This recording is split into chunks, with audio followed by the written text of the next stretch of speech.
We've been learning a lot about proteins now, and we've also learned about some other types of compounds. So big molecules, chapter 16 was proteins, chapter 14 was polysaccharides, chapter 15 was lipids, and I just want to bring us back to kind of this big picture because I think it's cool to see how everything fits together.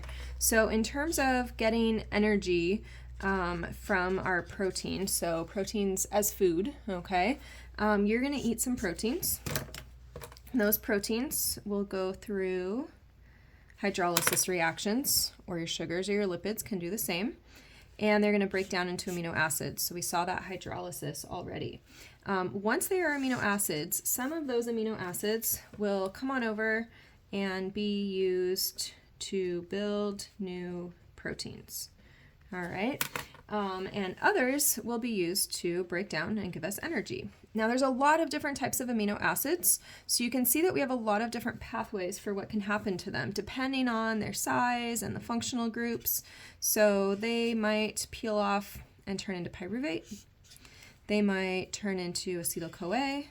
They might feed directly into the citric acid cycle, or they might just continue down and we eliminate those nitrogens that we don't want to keep around.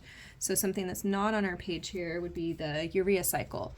But we do see, I would say here that I see different metabolism or different reactions of my protein, and that's going to depend on the amino acid structure. So how many carbons are present?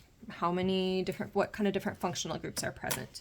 And so those all feed in at different points, but eventually are part of the common metabolic pathway. And so that's going to feed through here. And I get my friend, ATP, lots of energy coming out at the end of using those proteins as food, as fuel for ATP. But remember, some of them do go just build new proteins for us.